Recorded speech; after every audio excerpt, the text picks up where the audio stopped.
अस्सलाम वालेकुम स्टूडेंट्स, आपने बहुत सारी जगह पर सवाल बनाने का मेथड सीखा होगा, इंटरोगेटिव किस तरीके से बनाया जाता है।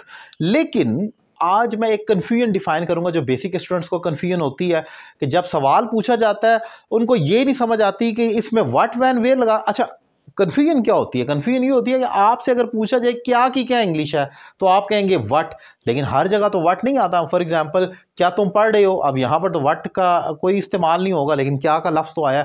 तो ये जो बेसिक कन्फ्यूजन है कि क्या क्या का मतलब व्हाट है, हमेशा ऐसा होता है तो ऐसा नहीं होता। और क्यों नहीं होता, आज इसी पोजीशन को समझेंगे। ज़रा एग्जाम्पल देख लें। एक होता है इंटरोगेटिव और एक होता है डबल इंटरोगेटिव। इंटरोगेटिव वो होता है सादा सिंपल इंटरोगेटिव जो हेल्पिंग वर्ब से बनता है।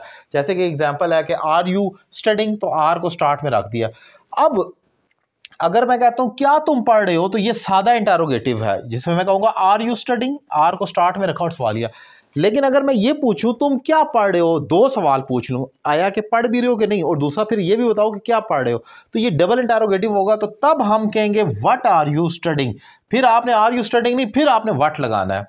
एक और एग्जाम्पल देखें, तुमने खाना, क्या तुमने खाना खाया है, ये एक सवाल है, सादा इंटरोगेटिव है कि क्या खाया है या नहीं। इसका आंसर यस नो में होगा, यस या नो। अब इसका होगा हैव यू ईटन फूड, लेकिन आप देखें जरा क्या का लफ्ज़ तो आया है लेकिन व्हाट नहीं आया। अब मैं आगे जरा इसकी एक देसी ट्रिक भी बताऊंगा, खुद से बनाई हुई देसी ट्रिक। अब तुमने क्या खाया है, व्हाट हैव यू ईटन। अब मैं यहाँ पर जब सवाल दो दफ़ा पूछ रहा हूँ कि खाया क्या है, ये भी बताओ क्या चीज़ खाई है, तो वहाँ पर आप फिर व्हाट लगा देंगे। अगर अभी भी आपको समझ नहीं आया कि हमने व्हाट कब लगाना है और कब नहीं लगाना है, तो उसका एक आसान आपको मैं एक फार्मूला बता सकता हूं। अगर आपका सवालिया, सवालिया तो ये दोनों है ना, इसमें तो कोई डाउट नहीं है, सवाल है दोनों। लेकिन अगर आपका सवालिया क्या से शुरू हो रहा है, क्या से शुरू हो रहा है, तो समझ लें फिर व्हाट नहीं लगेगा। उस फिक्रे का आगाज अगर क्या से हो रहा है तो व्हाट नहीं लगेगा। Simple is that. अब जैसे क्या तुम पढ़ रहे हो, समझ लें इसमें व्हाट नहीं आना, इसमें कोई हेल्पिंग वर्ब से सवालिया होगा। क्या तुम घर जाओगे, will you go home, what नहीं आएगा। क्या तुमने किताब पढ़ ली है, have you read the book. क्या तुम किताब पढ़ते हो, अब क्या से शुरू हो रहा है लेकिन व्हाट नहीं आ रहा।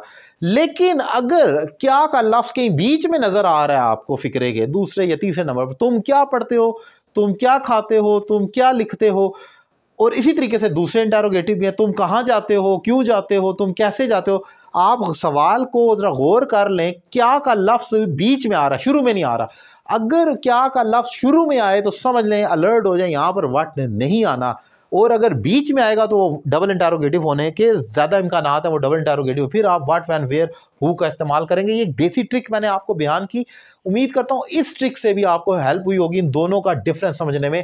ये मेरी खुद से बनाई हुई ट्रिक है जो ऑनलाइन क्लासेस में स्टूडेंट्स को मैं पढ़ा रहा होता हूँ, उस तरीके से शॉर्ट ट्रिक्स देता हूँ। अगर आप भी मुझसे इंग्लिश लैंग्वेज कोर्स करना चाह रहे हैं तो नंबर आपकी स्क्रीन पर मौजूद है, एक रीजनेबल फी पे करें और मुझे ज्वाइन करें। Thank you very much.